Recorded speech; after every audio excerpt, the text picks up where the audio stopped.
All right, folks, welcome back to the Bizzle's board games presented by the Bizzlecast. I am, of course, the Bizzle. Thank you for joining me. This is episode 4 of the Bizzle's board games. Episode 1 was a pretty intense, but I think ultimately accessible living card game, two-player duel from a Game of Thrones. And it's called a Game of Thrones, a card game. I love it because the mechanics seem more complicated than they are, and when you figure them out, you start feeling very smart, which is the sign of a good medium weight card game. But just as importantly, if not more so, one of the most thematic games for a game like that, in terms of representing the Game of Thrones world building so well through every card that you play, all the houses, all the side characters, the weapons, the Valyrian steel, the dragons. It's got it all. And so because of the great theming and the great art and the fact that it's all, makes sense within the universe, helps you get past that initial learning curve, that actually isn't bad for a dueling card game that's competitive, and it plays pretty quickly as well, for a game of that type. Episode 2 was sort of really 1.5, which was a short 15-minute history of collectible card games like Magic, Pokemon, Yu-Gi-Oh!, deck building games, starting with Dominion, Ascension, Star Realms, etc. By the way, I'm definitely going to do Star Realms at some point soon.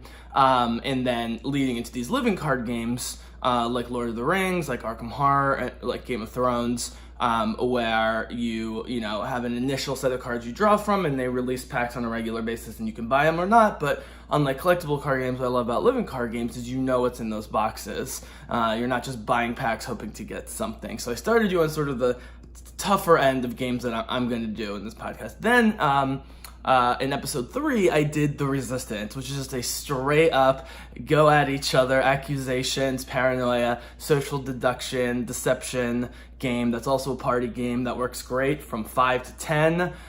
It works great with teenagers, it works great with adults, it works great if you know each other, it works great if you don't know each other. It can be intense, and you have to go into it knowing that lying and tricking people is part of the game, but with so few pieces, it's beautiful, sort of dystopian artwork just to get your brain going with some tactileness. But there's very few pieces. If you watch that video, it's all about what's going on with the group. And because you can do a game of The Resistance in as little as 15 or 20 minutes, depending on how long the voting goes and so forth, you can really play a bunch of games. So if you have a big party, you can cycle in people, people are watching, it's just entertaining all around, and is, unlike Game of Thrones, a card game, literally any Target, Walmart, or store like that, and definitely Amazon, $15 for The Resistance. You get all the few but very high quality components, rule book, all you need, play a party game. So a Lord of the Rings, I keep calling it Lord of the Rings. So a Game of Thrones card game is definitely one where you have to like card games, one-on-one, and, open to have to practice a few times to get the rules, in sort of a medium weight game, but especially if you love Game of Thrones, books and or TV series. Like I said, the theming's amazing. Resistance for everyone. Now today is a game that also, like Resistance, is available in pretty much any store that sells board games. It was the first modern cooperative game, and is the cooperative game that all other cooperative games try and imitate or pull from to various degrees. But in addition to being a revolutionary cooperative game where everyone at the table is working together against the game, which is trying to beat us, it also helped, along with the arrival of Euro games like Alhambra and Carcassonne, bring the board game industry to the unbelievable place it's in right now. That's $1.5 billion to $2 billion domestically per year in board games, which is an amazing development considering how many TVs, iPads, iPhones, computers, video game machines and so forth, video game machines, consoles and so forth are out there. People love the social experience, they yearn for it, and cooperative games is the best because if you have people who don't normally like board games or just don't like competing, especially against friends, this is great because you're working together, you can help them out, but they start feeling empowered when they can make decisions for themselves. That game, of course, is Pandemic. So why am I doing Pandemic now? Well, I explained most of the reasons. I wanted to do a co-op game early. This is still one of the best, if arguably not the best, especially for intro, that works at all ages, 2 to 4 players, and again, is relatively cheap and accessible. You can get this for as little as $20 on Amazon or Target and so forth. And this does have a lot of components. This has way more components than Game of Thrones, has way more components. Well, I guess Game of Thrones has lots of cards. This has other stuff besides cards. Definitely more components than the Resistance. And the setup is a little intense, but you realize, and I'm going to turn you around to the game board in a second, that the reason the setup's intense is because in order for the game to play against you, it needs to be programmed, but in a way that's random and unpredictable so that you have to respond to the situation. On a computer game or video game, whether you're playing solo or multiplayer cooperative with friends, the AI of the computer, like Civilization or a game like that, is doing it. Here, you're actually programming a sort of a basic AI through the cards, and as you'll see, through the infection of cities, and you are playing an intrepid group of CDC virus hunters and exterminators. And the theme of this game comes through just enough to build suspense and look cool, and make you feel awesome, but not overwhelm the central part of this, which is introduction to cooperative gaming, introduction to, maybe more advanced board games, maybe you don't go past this, and just the really fun experience of working together in person on a modern board game. You will take one roll, which I'm going to explain here. So you have special powers, go around the circle, you discuss what's going on, you hope that you don't get epidemic cards and other things that spread the disease. You try and do set collection of cities, which I'm going to talk about, and that's how you exterminate the virus. And that's pretty much it. And the only thing I want to show you before I turn the camera around, because it'll be easier to get in screen here, is the rule book. It's not a very thick rule book. Has the pieces up front, tells you exactly how many you need, because there are some like little cubes and stuff you need to keep track of. On the back, they show all the rolls. It's what's on the card, but with a little more details. Those are the important things. And then finally, well, this may look a little intimidating at first, this spread on the first page is the entire setup. And once you figure out how the entire setup goes down and do the 5 or 10 minutes that it takes to do so, then the game just starts rolling really easily. And the rest of the manual is just about what kind of actions you can take and the effects of things and so forth and so on. So a great manual, and also for a beautiful board and amount of pieces, a very, very high quality but thin box that's easy to store. But a lot of games that have half these pieces, boxes are twice the size. So great production all around, but let us get to the game itself. All right, folks, here it is. One of the coolest boards in any modern board game, in my opinion. Of course, world boards like in Risk are always the coolest, but there's plenty of games that take place over the world that don't feel so epic. This game requires it because it's about worldwide disease prevention, but also really adds to both the theme and just the excitement and epic scope of the whole thing. Now, the cities are not populated with disease. We're about to get there because that's going to be your job. I just wanted to give you a sense of the board and the pieces on the board. So you notice that there are 4 colors: yellow, blue, black, red. Those are the 4 different kinds of diseases that will come out, and you have to cure all of them. You actually don't have to eradicate them, which we'll talk about in a bit, but you at least have to cure them so it stops spreading. And once you cure all 4, these are the cure icons down here for the 4 diseases, you win the game. And like most great cooperative games, it's very difficult, although you can set the difficulty in this one, but there's a number of ways to lose. If you have 8 outbreaks, which is shown right here, which I'll explain how that happens, you lose. If the infection rate goes beyond this final spot on the track, and that's part of how the difficulty is set as well, you lose. and if you run out of cubes, there are 24 of each color, you lose. So you can keep them in plastic bags. These are the easiest things to lose. Here's like little teacups that happen to match colors. So here's 24 black cubes. I'm gonna take them out. I just have them in the plastic for now. Sorry, 24 blue cubes, yellow and red. You also have pawns to represent the characters that you are going to choose, which we're gonna go over in a sec. And then you have a bag of, well, there's currently 5, but there's 6 research stations. And these help you go around the world, but more importantly, help you, or not only help you, are required to cure the diseases. Now, the one thing I put on the board to start, because it's so cool, just to get this rolling, is a starting research center in Atlanta. Why Atlanta? Well, think about disease in Atlanta. Yep, that's right. You are actually the CDC. And while I like to imagine it would make sense that you're working with governments and medical organizations around the world, everyone starts in Atlanta from the CDC physically, and there's a research station there as well, and we will go over research stations. So what's cool about this game is if you have new players, as you set up, you kind of want the new players to watch the setup, because as you watch the setup, it really explains the game very completely enough that they'll feel comfortable once the actual game starts and pick up the minutia. But all the big ideas are here. There are 2 decks of cards. There's an infection deck and a player deck, okay?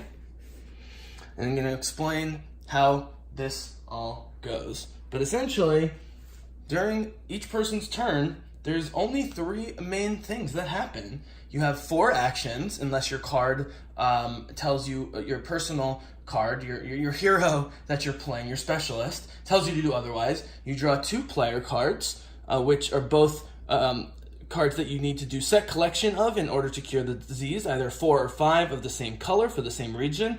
We'll go over that. There's also special event cards that you can play at any time to help your team, but there's also, this is where the infection cards are, that spread the disease even further and faster than they normally would. And then you infect the cities in the green pile over here. Now, I'm going to do the setup off camera, but I want to explain it first and just show you some of the stuff from the deck. So both the green infection deck and the blue player deck have 1 card for every city on the board, okay? This can be confusing, but as long as you keep track of the card backs, you'll know which is which.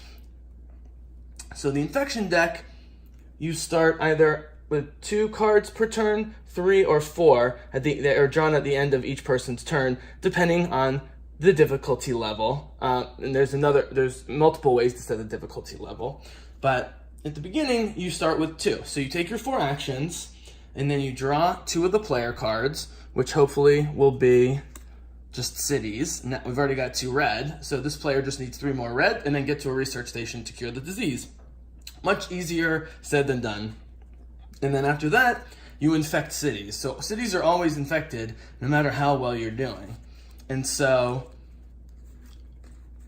let's say we're drawing off the bottom, which we wouldn't. Montreal and Sao Paulo, you put just 1 cube on each of those. Montreal, and 1 cube on Sao Paulo here in South America.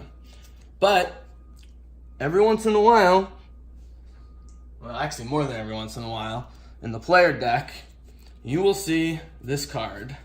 It is not good.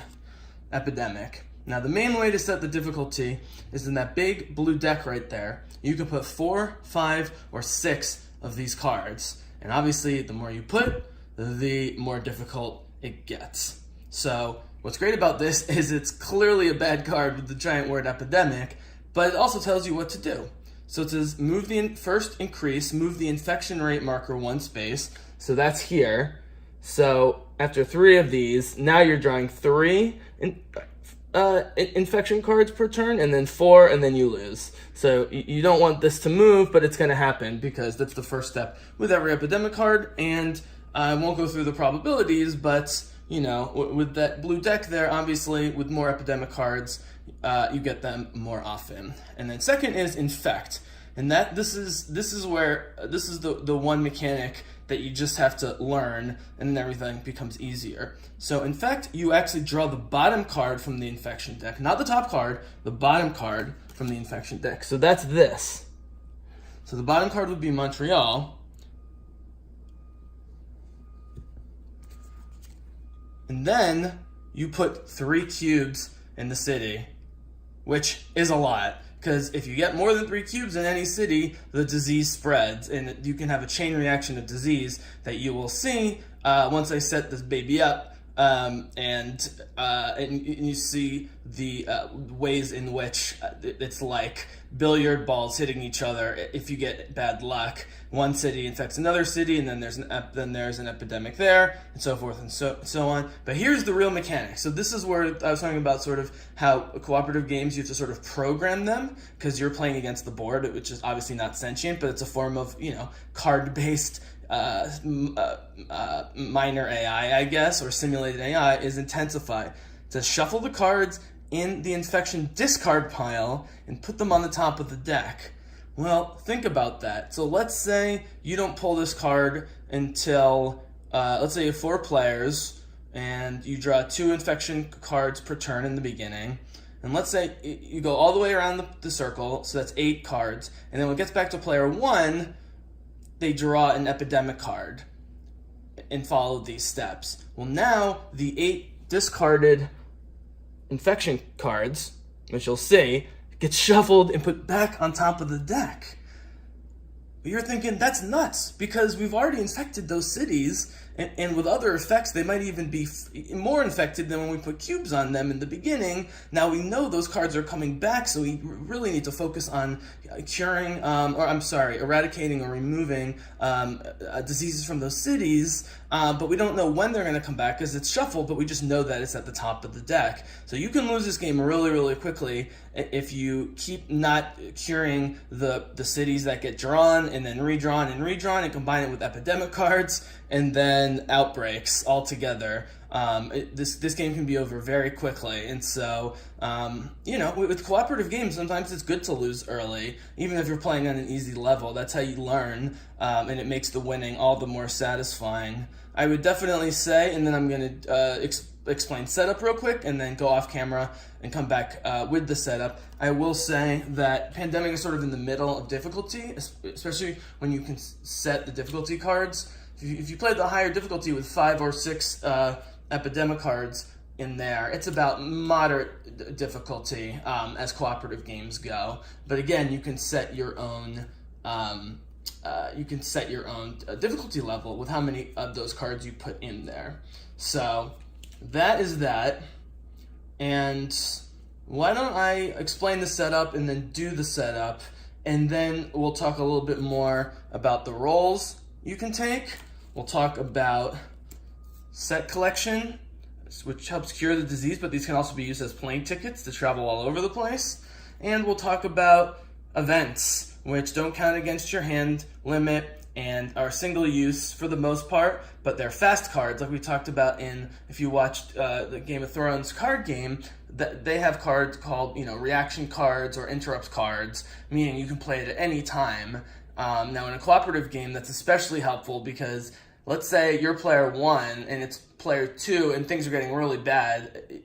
You don't have to wait until it comes all the way back to you to play these cards. Now, part of what goes on in this game, and I'll try and talk about it a little bit, is you're working as a team, but even if you're a more experienced gamer in general, or more experienced in this game specifically, you don't want to be a table captain, as they call it. You want everyone to be involved. And ultimately, the rule is the person whose turn it is, if they disagree with the rest of the group, they get the final decision when it's their turn. Hopefully it won't come to that, and it's more about splitting ties, but sometimes a person just has a feeling like the group's not seeing the long game, and so they will have the opportunity to do that. But normally in cooperative games, especially when you're playing with friends or people you know well, that doesn't happen. So let me explain the setup real quick, and then I'll do it off camera, and then we will come back to talk about the mechanics. So basically, for the setup, with no cubes, disease cubes on the board, you take the top you're gonna infect 9 cities to different levels right off the bat. So 1, 2, 3, 4, 5, 6, 7, 8, 9. Okay? I'll just show you these. So the first 3 cards, you put 3 cubes on. So those are already in big trouble. The second 3 cards, you put 2 cubes on, which is a decent amount of trouble. And the third 3 cards out of the 9, you put 1 cube on, but again, with infection spreading and so forth, that can become trouble as well very quickly. So 3 cities with 3, 3 cities with 2, and 3 cities with 1. That is mostly your setup, and I will do that off camera. Actually, maybe I'll do it on camera. Why not? Let's just do it right here.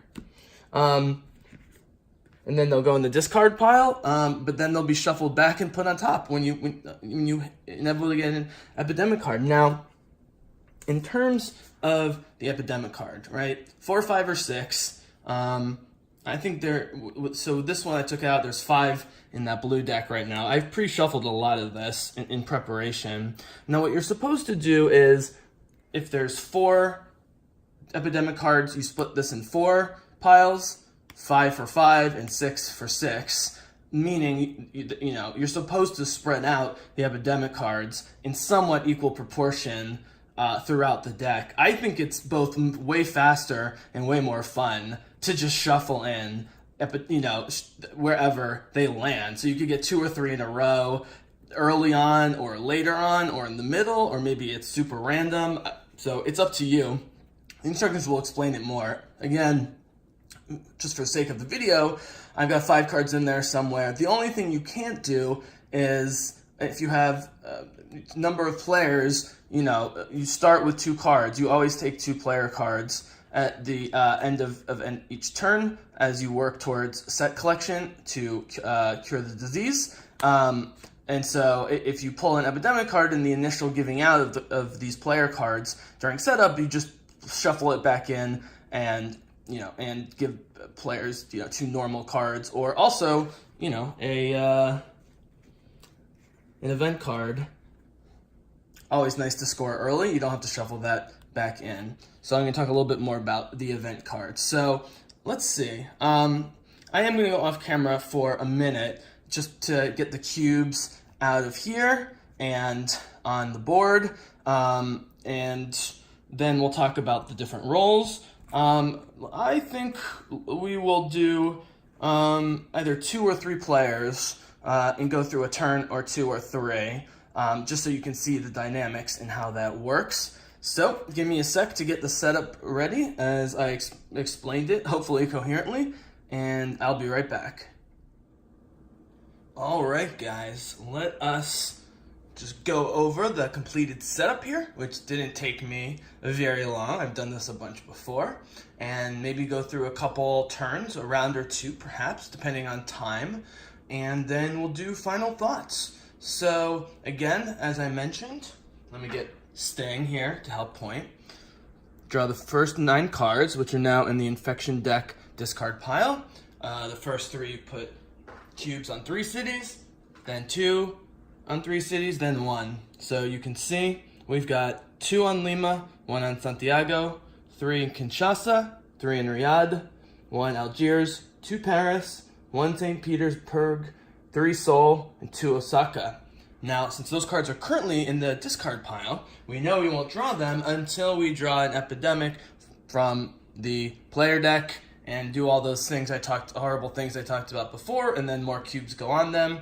Of course, in the meantime, other cities around them could get cubes on them, and that could do bumper ball, or whatever you want to call it, like billiard balls, causing outbreaks throughout the world. So the final thing, and by the way, I picked 3 characters here and already gave them their starting player cards, just for the setup purposes. And these, I think, if you're going to play 3 characters and you're pretty new to the game, I think these are the 3 most powerful for noobs, for people who are fresh to the game. Also, as a note related to that, I actually think 3 is the perfect number for a pandemic. 4 can sometimes take a little while to go around, but to get back to your turn, and 2, you don't quite feel like it's a group effort because just the 2 of you. That being said, after you've played it a few times, 2, 3, or 4 all play great. There's expansions that allow you to play 5, but I think 3 is really the sweet spot, and so I picked the 3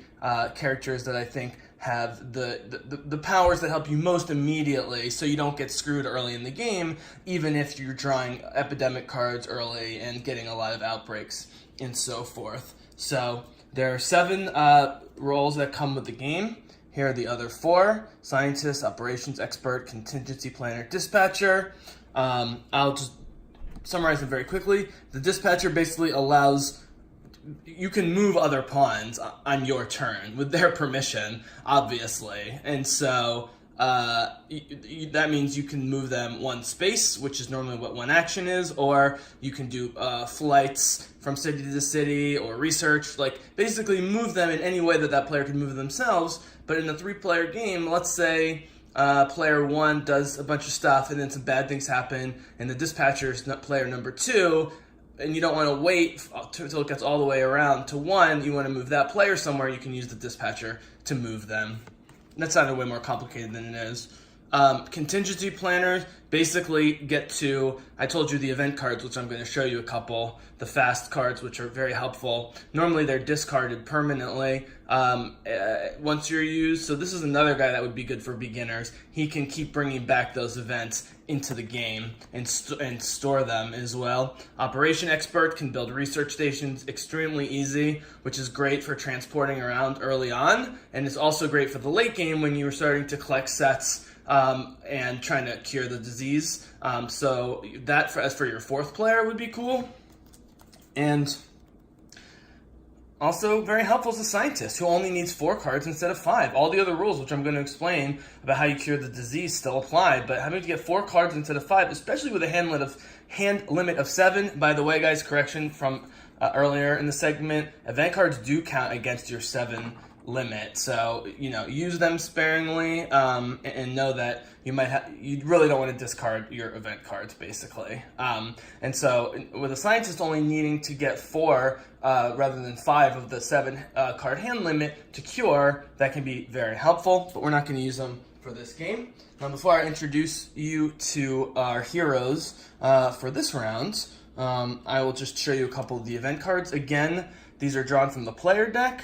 We always draw 2 at the end. The number of those don't change. This is confusing to people.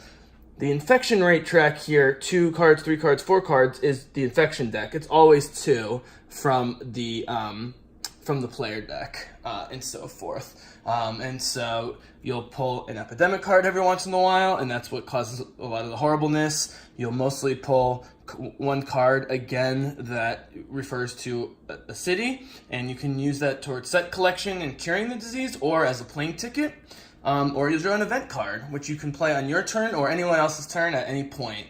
In fact, if you have 2 epidemics in a row, you can actually play these cards between epidemics to help you.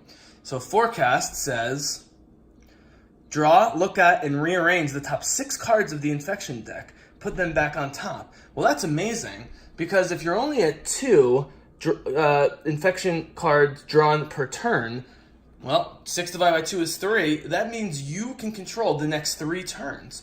So you're thinking, okay, well, what if there's a card that's gonna, in those 6, right, that's going to cause a lot of problems? Then you might want to put it at the bottom of those 6 cards and then try and solve it in the next few turns before you have to draw them. Use problem solving with your heroes before that causes major problems. But sometimes you actually will put a problematic card closer to the top if it's only minorly problematic to get it out of the way and avoid other problems. Meaning, yes, it might cause an outbreak in one of the cities, but at least you know it's coming. Whereas if you wait a couple turns and then draw it, but then you draw an epidemic card, you're in really big trouble. So that's 1. Airlift, I mean, this is in all these type of cooperative games. I should tease, this game's by Matt Leacock, who's an amazing cooperative game designer. There's a million versions of Pandemic. I have 2 other ones I'm going to show you during closing thoughts, but it's sort of more basic, but still beautiful and fun versions of this game include Forbidden Island and Forbidden Desert, which I will do at some other time. This just moves one pawn to any city, yourself or someone else. It says get permission before moving another player's pawn. That can apply to anything in the game. And here's one more, resilient population.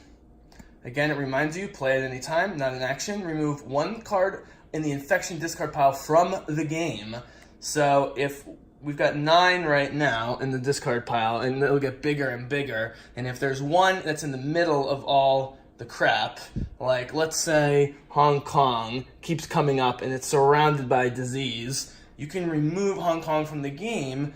Now, disease can spread to Hong Kong by cities adjacent if they have outbreaks, but we can't actually draw the Hong Kong card. So if you use that strategically, especially if you have the contingency planner who can keep bringing that card back, you can start eliminating troublesome cards from the game permanently. Makes your job easier. So those are some of the event cards. So, okay. That is that. Also, I want to show you that there are one for each player, included all 8 major actions. Again, on each player card, you have special abilities where you can do one or more special things that no one else can do. But this card has the 8 basic actions. Again, you get 4 actions per turn unless something tells you otherwise. So the first is drive or ferry, which just means move 1 space. Then the next 2 are related, direct flight or charter flight. So we'll take the quarantine specialist here. She's got Chicago. And let's go somewhere further. How about, let's see, do we have any that have, okay, here we go.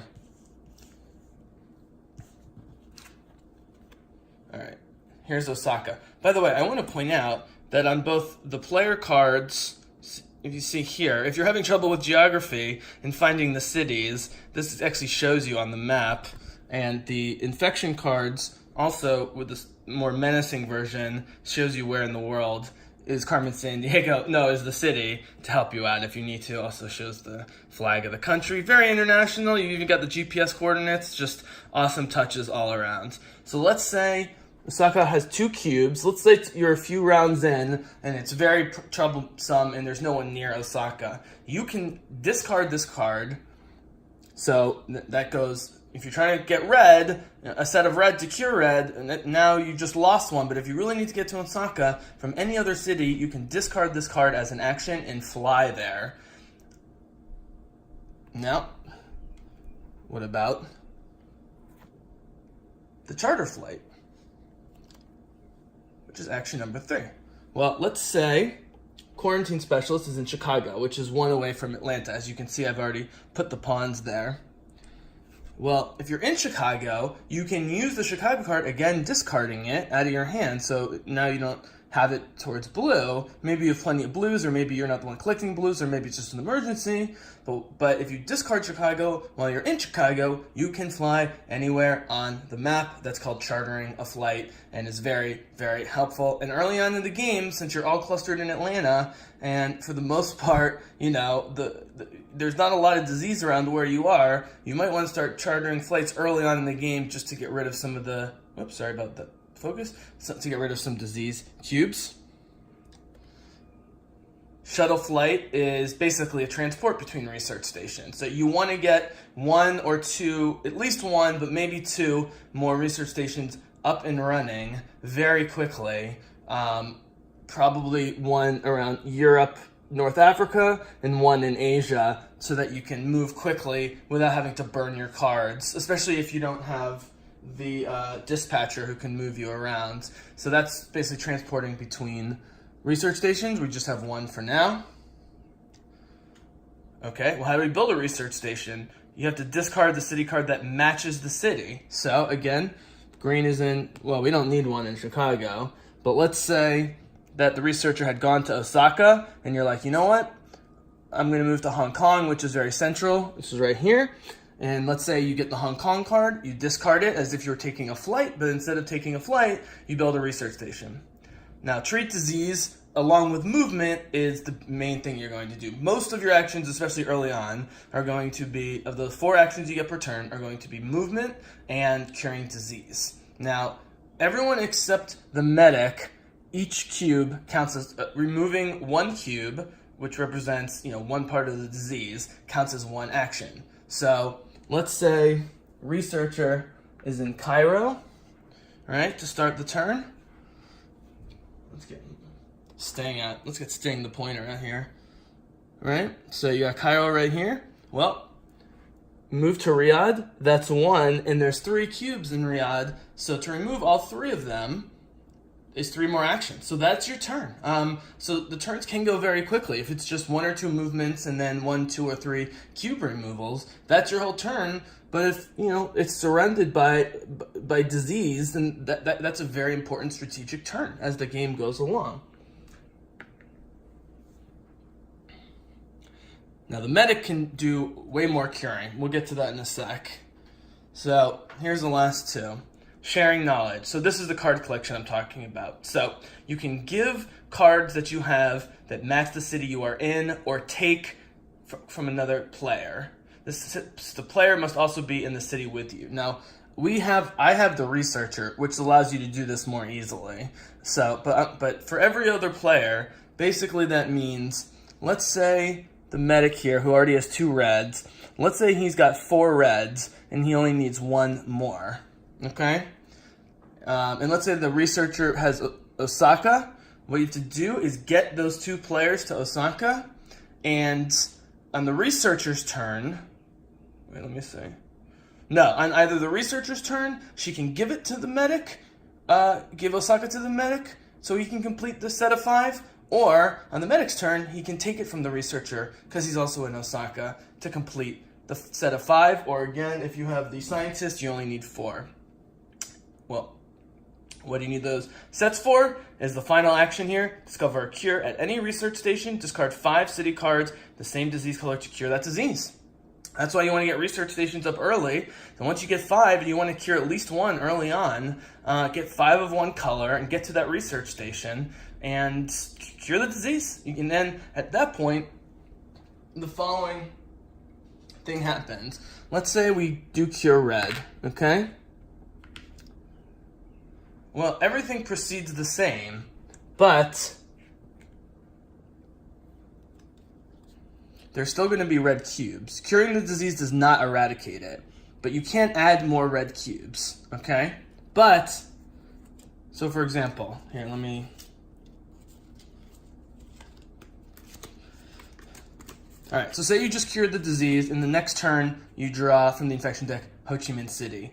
It literally does nothing. It counts towards your pulls, from, 2, 3, or 4, depending on where the infection rate token is, but it doesn't get infected because you've cured the disease. So you just throw it in the discard pile. It's great luck. You want to keep getting all the cards from the ones you've cured. Now, but what can happen is you still can have outbreaks in cured areas, but they won't be red cubes, meaning, let's say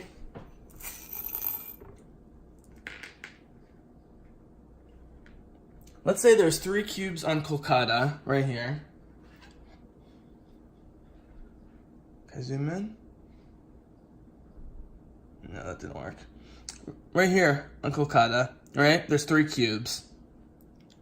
Here's Kolkata, right here, right? Now, Kolkata is also connected to Hong Kong and Bangkok, which are both red cities. We've cured that disease. But if a cube lands on Kolkata, either through an outbreak, so this is a great place to show an outbreak. So let's say that Chennai, which is also adjacent, 1 space away from Kolkata, has 3. So what happens is when there's already 3 cubes, and then you draw another disease cube for it, it causes an outbreak, which means you add 1 cube to every connected city. So let's say we've got 3 on Chennai, and we draw the card again. It's an outbreak. You don't put another cube, but what you do is move the outbreak token 1, and now we've got to put a black cube, not the color of the city, but the color of where the outbreak comes from, to each adjacent city. So that means you put a black one on Jakarta and Bangkok. Even though we've cured red, they can still get the black disease there, right? And then it would also be one, because Chennai's attached, is connected to a lot of cities. Delhi, Mumbai, and then, it's going to hit Kolkata, but Kolkata already has 3. So now Kolkata is going to outbreak. Now it's not going to go back to Chennai, because Chennai's already outbreak, but it will go to Delhi, it will go to Hong Kong, and it will go to Bangkok. From now, the 2 outbreaks, you can see how chaining outbreaks, you can have 2, 3, 4 per turn and lose very, very quickly that way. But like I said, you can't put no more red cubes go on the board, and no more, whenever you draw red cards from the infection deck, it doesn't do anything because you've cured the disease. The red cubes do stay there, however. And if you're still going to be drawing red cards from the player deck, but you can discard those cards or just ignore them because you've already cured it, or just save them to fly around. So maybe I have the Sydney one. Well, look, Sydney connects to LA, as weird as that is. So even we've cured red, I want to maybe hold on to that because I can use that to fly somewhere else and get around. But then, if I'm at the hand limit, then I discard whatever, blah, blah, blah. So I'll show you the other 2, and I don't think we're going to actually do a playthrough, but this will tell you. So the researcher, so I just explained about the set collection. Let's see here, camera. Hello. Sorry, guys.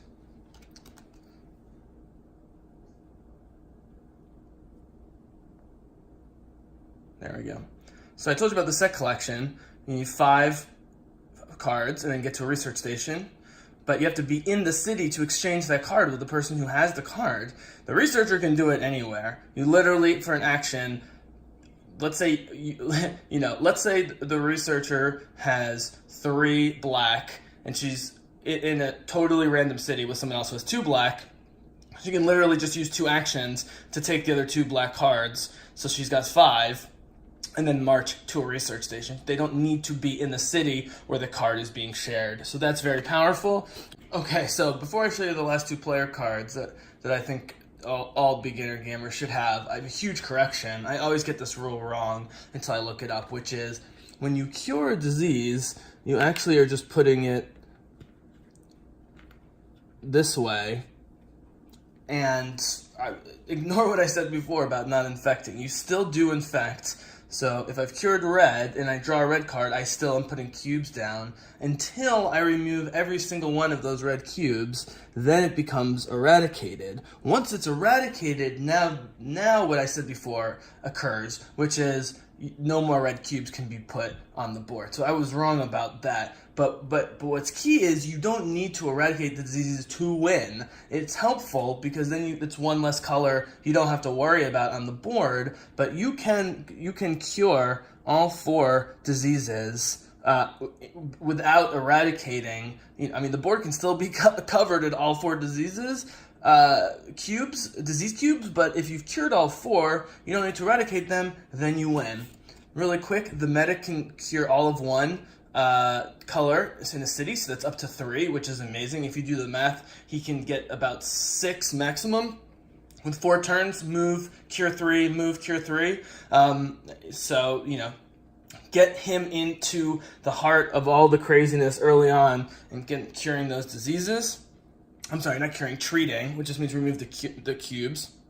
He also automatically removes cubes of cured diseases. And this is the other big thing, and this is why I looked up that rule. So like I said, let's say we cure red, but we haven't eradicated it, but he can just march around Asia where the red is, and it doesn't even take a turn. If he just shows up in cured cities, those cubes come off the board. So once you cure a disease, unless you need him elsewhere, you might want the medic to just go to that area and just march around, eradicating the disease so it becomes fully eradicated and not on the board. The other one that I really like, and this is excellent early on in the game, even more than the medic, is the quarantine specialist. She only has one thing, but it's extremely powerful, which is in whatever city she is in all connecting cities, which can be up to, I believe, 6, like Baghdad is connected to 6 cities.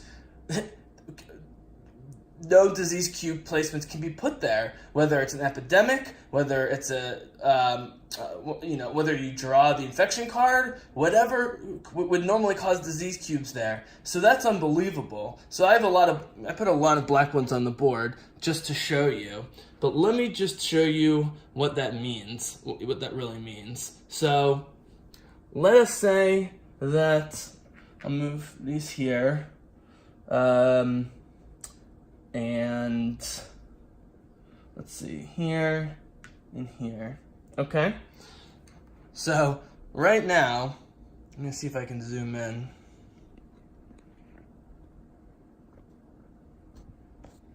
Sorry about that. Okay. So there's a lot of black cubes there, okay? So let's say I've got quarantine specialist, and I put her in Delhi.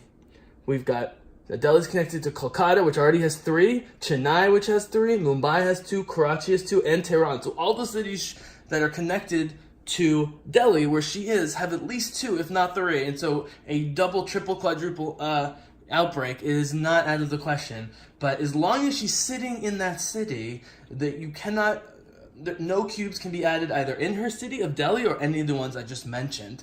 And so you can get your other players over there to treat those diseases, and so she doesn't have to just sit there preventing it. But because you have 4 actions, she could easily, let's say, go to Kolkata, remove 1 with her first action, go to Chennai, remove 1 for her second action, we'll move another one from Chennai for her third action, and then back to Delhi. And her powers are still in place, and all those cities are still prevented, and she even removed 3 cubes from the board. That's why I said I thought she was... There we go. I thought she was as powerful or more than the medic, because she's immediately helpful and is increasingly helpful, as the game goes on. So those are 3 that I would choose, and that's basically the rules of the game. You infect cities, you collect cards, you trade cards, you work together, you plan, you make sure you don't get 8 outbreaks or the infection rate doesn't get too high, you set the level of difficulty in the beginning with how many epidemic cards, and you work together, and hopefully things go well. And so that is the original Pandemic. And like I said, you can get it at any store. So why don't I just turn the camera back around for a few minutes to do closing thoughts and talk about some of the other Pandemic games out there. All right, guys. Well, that was Pandemic, a perennially fun and great cooperative game, 2 to 4 players. You can teach high school age or even middle school age and older. Great for new players, great for players who don't like competition, work together, win or lose together, but also really fun. You step up the difficulty for experienced players, and it continues to be fun. I mentioned a little bit about expansions with the Living Card game, with Lord of the Rings, the card game. Now, Pandemic has sort of what they call big box expansions, which are boxes that are almost as big as the Pandemic box, and tons of new stuff in it. So they release them less frequently. So, some companies release small expansions, 2, 3, 4 times a year. Pandemic really tends to release every few years. They're mixed reviews. It depends who you ask. You definitely don't need it for Pandemic. The one I have that I haven't really gotten to use yet, but adds a cool layer to it, is called In the Lab. It comes with this and some other pieces. But basically what happens is it extends the game and makes it more difficult if that's what you want, because you don't just cure the disease with the 5 cards set collection thing and then, all of a sudden it's cured. Once you get that, it actually goes into the lab, and then there's a whole process of actually curing it. So thematically, this is actually more interesting, because this is what would be going on at the CDC or the whatever research lab or so forth. Again, I would only do this with players who are more heavy games or longer games, or have played Pandemic a lot and just want more of a challenge. Sometimes putting all 6 epidemic cards in, if you've played a lot, isn't necessarily a huge challenge unless you get really unlucky. So this is, one of a number of expansions, all of which I think are decent, or at least have decent things, and they all come with extra cards for types of players and extra event cards, and expands the game even if you don't use, the sort of big thematic or mechanical addition to that thing. I also want to point out that among, at least a dozen classic games like Carcassonne and Seven Wonders you can get on smartphones and tablets, the Pandemic app, which actually works on a decent-sized smartphone, but it really shines on a tablet, is excellent. You can see here sort of what it looks like. It'll zoom in, or you can zoom it in.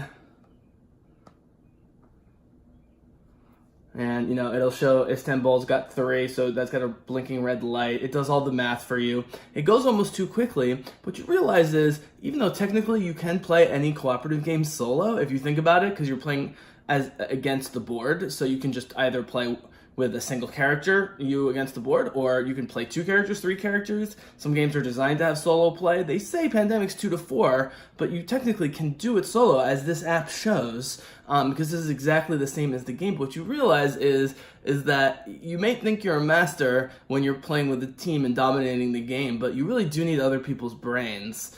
Even on normal level in this game, I lose way more than I have on normal level. Like, normally I'll win on normal level, except for really bad luck when playing in group situations. So this is a great way just to get familiar with the game and sort of keep it in your brain and try some things out. And, try out the different characters and special abilities and so forth, but it's very well implemented, so that is definitely recommended. Now, there's a lot of, every year or two now, there's a Cthulhu Pandemic. There's one where it's not diseases, but it takes place around the fall of the Roman Empire, and instead of diseases, you have 4 barbarian. You've got the Celts, you've got the Gauls or whoever, and and they're spreading like a disease, and you're the Roman Empire. I forget what it's called.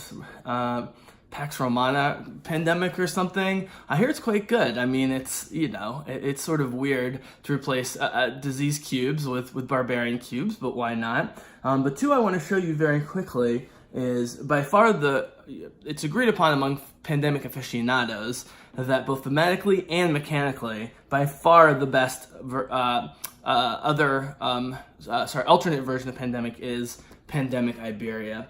And the reason Pandemic Iberia, there's 3 main reasons why this game is so cool. 1, it's absolutely stunningly gorgeous. I'm just going to show you real quick what this board looks like. So Iberia, of course, is Portugal and Spain. This is historical. It takes place in the late 1800s when there were real diseases. Now, you might have noticed that we referred to the 4 diseases during the Pandemic preview, calling them black, red, black, red, blue, and yellow, excuse me. You can make up names for them if you want. These actually have names, but check out this board. Just like an old school map of Spain and Portugal from the late 1800s. But what's cool about this is you've got your main diseases, which are, hold on, I have it here somewhere.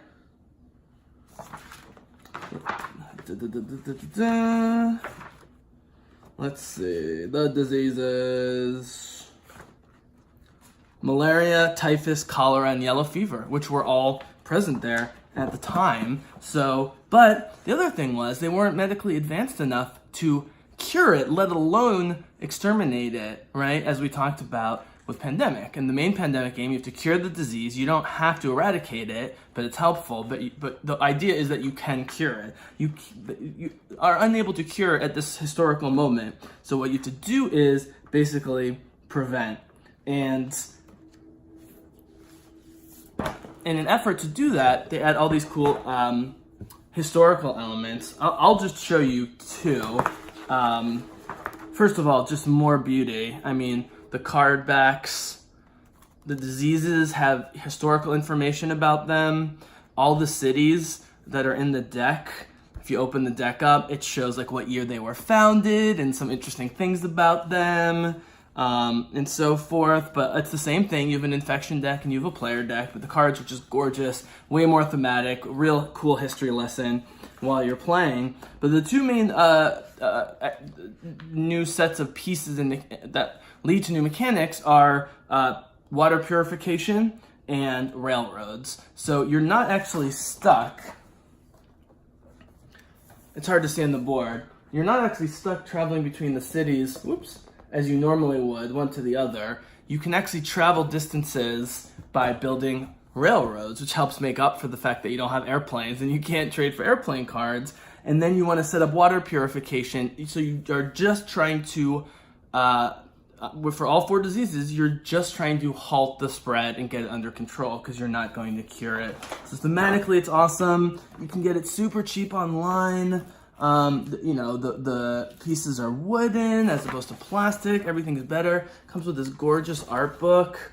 Everything that went into it. It's just a beautiful production, but you can get it even cheaper than regular Pandemic. Now, I would definitely get regular Pandemic first because this has enough new elements that it would be a little overwhelming for new players who haven't played it before. And finally, and then I will close this Pandemic extravaganza out, you have Pandemic the Cure, which is Pandemic the dice game. You don't get a world map in this. I mean, literally, there's just a circle that represents the world, right? But what you do have player cards with player powers, some which are the same or similar to the main game, and some which are new, but each person has their own custom dice that have the symbols that represent the things you can do. So, rather than treat a disease, or rather than take an action to treat a disease, take an action to fly somewhere or ferry somewhere, you have to roll the dice and hope you get the ones you need, and then so you get one with a needle that represents treating a disease. You get one with a boat, then you can ferry, etc., etc., etc. There's also like with the Arkham horror games, like a tentacly symbol that just means horribleness, which is essentially moving along the outbreak track and the epidemic meter and so forth. But the dice are beautiful, and it's even though it's a big box, it's quite portable if you take it out of the box and so forth. You gotta look at the dice here, the player cards. It just goes much faster. Again, even though Iberia is more difficult than original Pandemic, this would be less difficult, certainly less time, but you don't want this to be your first experience because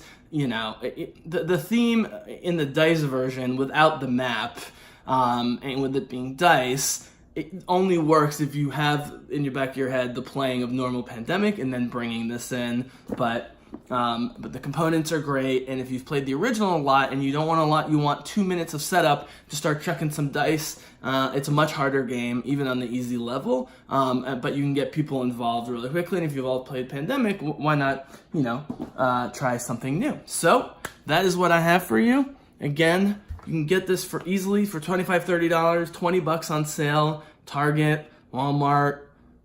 What are some of the other stores? You say Target and Walmart. I know they're out there. Amazon, definitely. In fact, I can check right now. And this is, I talked about how, Game of Thrones, the card game, is cool and you should try it if you can or are interested, but it's not necessary to own. Resistance at $10 or $15, watch that review, is something you should have around because 5 to 10 people, great party social deduction game, icebreaker type thing. It's small, it's fast, it's super fun, super replayable. I would say Pandemic is in the category of, if you just want one cooperative game, this is the one, because there's just enough complexity to get people's mind working. But especially if you set up, like Pandemic's one of those games you can just set up in 5 or 10 minutes. But if you want to set up before people even come to the party, it's not that hard. You just get the cards, you put some cubes down, boom, get your rolls, go right into the game. You can play it in 30, 40 minutes, depending on if you win or lose. And so I think for the most part, early on in my series, like I'm going to do Star Realms and the fantasy version of Star Realms Hero Realms, which is a very small, cheap, and easy deck builder. There's the Tiny Epic series of... let's put it this way. In the last few years, there's been a huge takeoff of what are called micro games. You've seen me show the Star Realms box, but even board and card games you can get in very small boxes with tons of content and replayability. And one of the companies that's done this great is called, Tiny Epic. There's one that's sort of fantasy themed that's basically stolen from Zelda. There is one with mechs, and they'll have various cool things, but in this tiny box is a huge amount of space exploration. And so Tiny Epic, and again, very affordable at $20 or so, with tons in this box. These micro games are amazing, some of my favorites. So I'm going to stick mostly with games that are either best in class. If you're only going to have one of this type, take this, I'll make the argument for the one I'm presenting, like Pandemic, like Star Realms in the Future, like The Resistance in episode 2, but also ones that are affordable and storable. And micro games can fit all of that for $15, $20. Games like Tiny Epic Galaxy, you get a huge amount of content that's really easy to teach, but has tons of diversity, and every game is different. And so you find themes that you like within these series, and go for it. So let's see really quick. Pandemic on Amazon at the moment supposedly Pandemic retails for $39.99. You should not pay $40 for it. It's $23.99 right now. Fall of Rome, was the Roman barbarian one. But yeah, Pandemic is always on sale on Amazon, $24. Definitely get it. Usually you can get it on sale at Target as well. It's certainly easy there. So I hope you enjoyed that. Probably do a couple more cooperative games in the future, but I wanted to get this one out of the way because it is probably the best. Certainly the most popular and one of the most easy to find and accessible to play. So thank you so much for joining me on episode 4 of Bizzle's Board Games, and I will see you next time.